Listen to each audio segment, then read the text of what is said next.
पार किए और अपने पितरों को भी पार कर दिए। यही दृश्य देख करके देवता कहते हैं, बोलो केवट भैया की जय हो। गोस्वामी जी कहते हैं कि केवट भैया भगवान को नाव में बैठा करके गंगा पार किए। गंगा पार करने के बाद जब भगवान श्री राम, माँ जानकी और लक्ष्मण जी, सुमंत जी और निषाद राज जी नाव से नीचे उतरे तो राम जी का जो सर था वो नीचे झुका हुआ था। क्यों?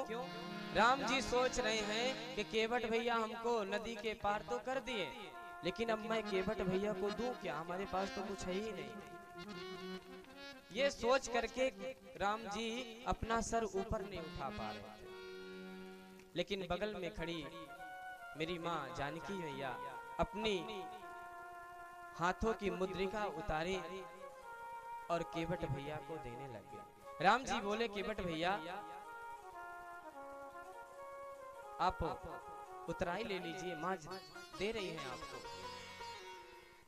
केवट भैया चरणों में गिर गए, कहे प्रभु कांत आजू मैं कहाँ न पावा, नाथ आजू मैं कहाँ न पावा, नाथ आज मैं कहाँ न पावा, मिटय दोष दुख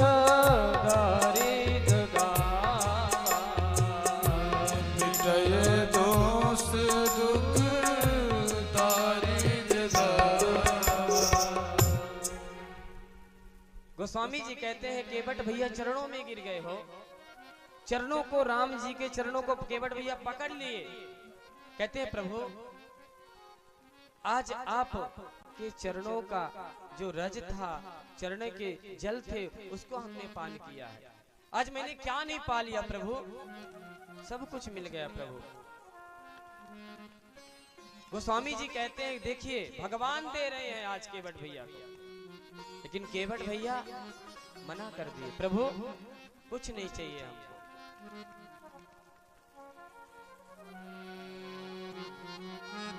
माई बाप अगर भगवान कुछ दे रहे हैं ना और भक्त मना कर दे तो ये एक जन्म का व्यवहार नहीं है, ये जन्म जन्म का व्यवहार है कि परम पिता परमात्मा केवट भैया को दे रहे हैं और केवट भैया ने मना कर दिया।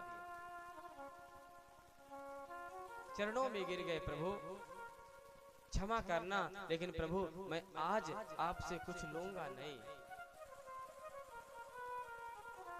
हाँ प्रभु जब आप दोबारा आएंगे ना तब मैं जरूर आपसे लूंगा। मैं चाहता हूँ कि 14 वर्ष बाद जब आपका प्रतिज्ञा पूर्ण हो तब आप दोबारा आइए, तब मैं आपसे ले लूंगा। जो आप देंगे प्रभुनाथ मैं वो ले लूंगा, लेकिन इस बार मैं आपसे नहीं लूंगा। समझदार व्यक्ति वही है माई बाप जो वर्तमान के साथ साथ भविष्य के बारे में भी सोच कर रखे। क्या? जो भविष्य के बारे में भी सोच के रखे।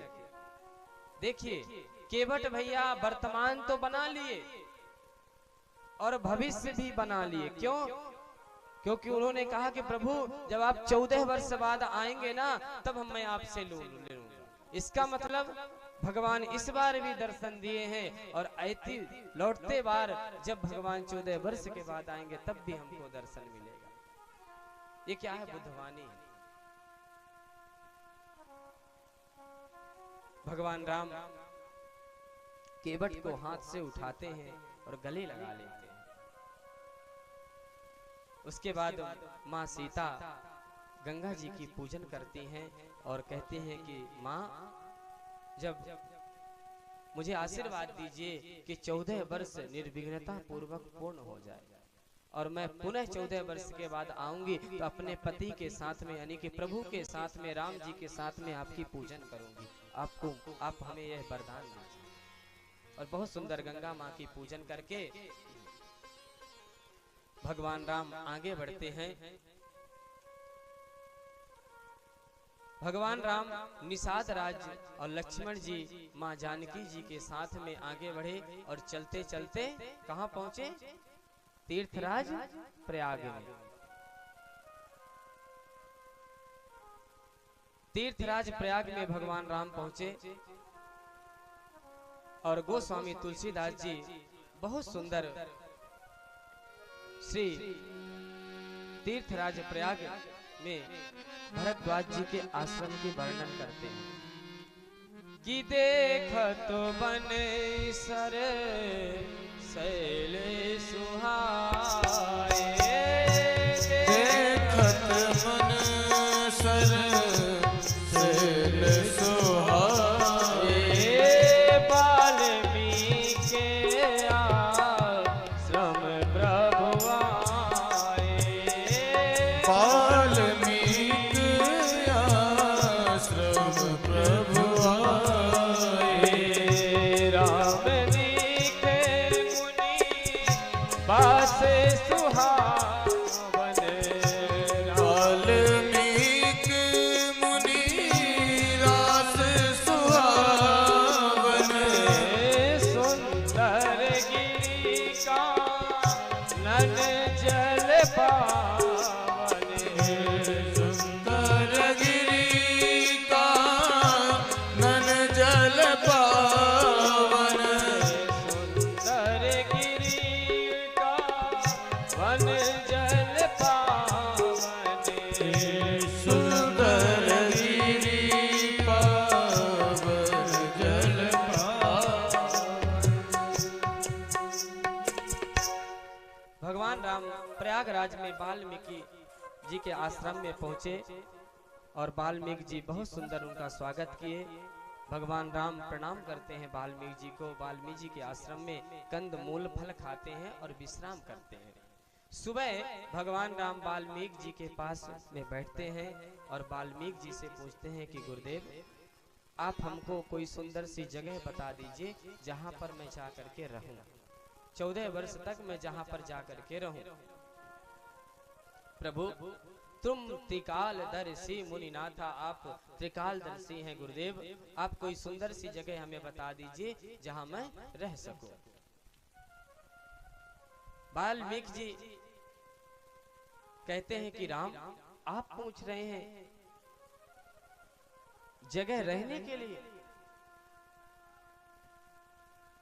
पूछो मोहि की रहा हूँ कहाँ, मैं पूछत सच्चा, जह न हो तह देहु कहीं, तुम ही देखा बहुठा।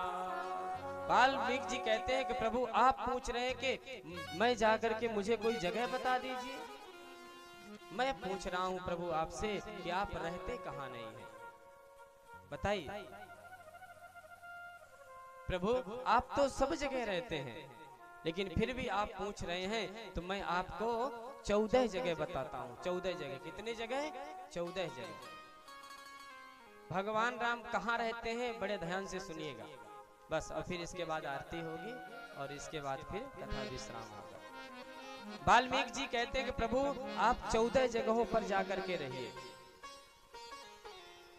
कि जिनके श्रवण समुद्र समाना, जिनके श्रवण समुद्र समाना, कथया तुम्हारी सुभग सरिनाना, कथा तुम्हारी सुअवसर जाना, भरहि निरंतर होई न पूरे, भरहि निरंतर होहि न पूरे, दिन के हिये तुम रहु ग्रह रे,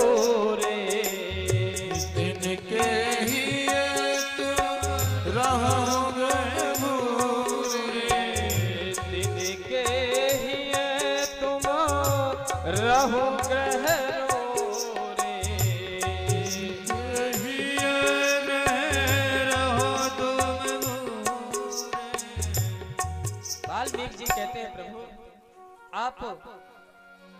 वहां पर जाइए और रहिए। कहां पर? जिनके श्रवण समुद्र समान, जो प्रभु जिनके कान समुद्र के जैसे हो। कैसे हो? समुद्र के जैसे। कहते हैं प्रभु जिसका कान समुद्र के जैसे हो जाए, जिसकी कान आपकी कथा को सुनकर के कभी अघाए ना। समुद्र में अनेक नदियां जाती हैं, जाकर के मिल जाती हैं, राइट ना? अनेक नदियां, लेकिन समुद्र कभी अघाता नहीं है। वो कहता है जितनी भी नदियां हो सब आ जाओ। ठीक उसी प्रकार प्रभु जिन भक्तों के कान समुद्र बन जाए, जिन भक्तों के कान आपकी कथा सुनकर के कभी अघाए ना, उनके हृदय में आप रहिए। तिनके ही तुम रहो ग्रह रे।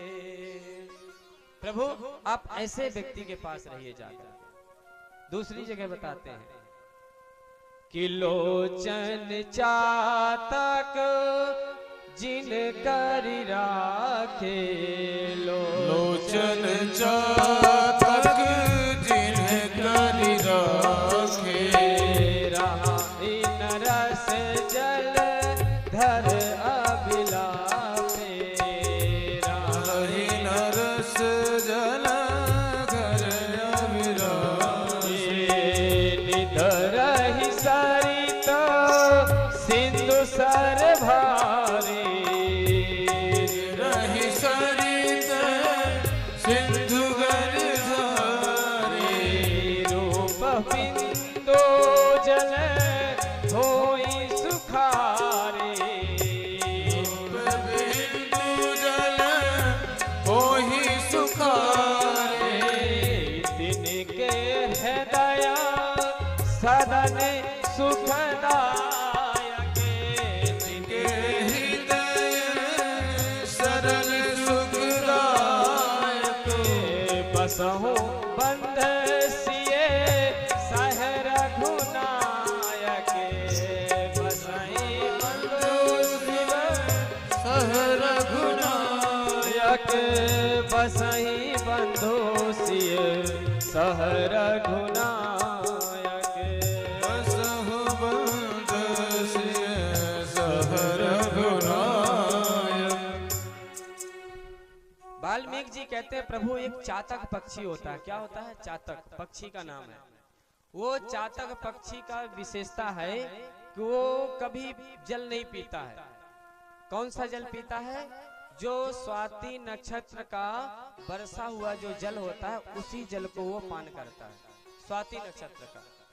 प्रभु जिस व्यक्ति की जो आंखें हैं वो चातक पक्षी का बन जाए और वह व्यक्ति भगवान की कथा को स्वाति का नक्षत्र का जल समझे, स्वाति नक्षत्र का जल समझे, उस व्यक्ति के पास आप जाकर के रहिए। क्यों? क्योंकि जो व्यक्ति निरंतर भगवान की कथा सुनता रहे और हमेशा उसके मन में अभिलाषा रहे कि मैं हमेशा भगवान का दर्शन करता रहा, जो व्यक्ति हमेशा अपनी आंखों से लोचन चातक अपनी आंखों से भगवान का दर्शन करना चाहता, प्रभु आप उसके हृदय में आप ही बस नहीं बल्कि आपके साथ में आपके भाई लक्ष्मण, आपके पत्नी सीता जी साथ में जाकर के विराजमान रह जाए।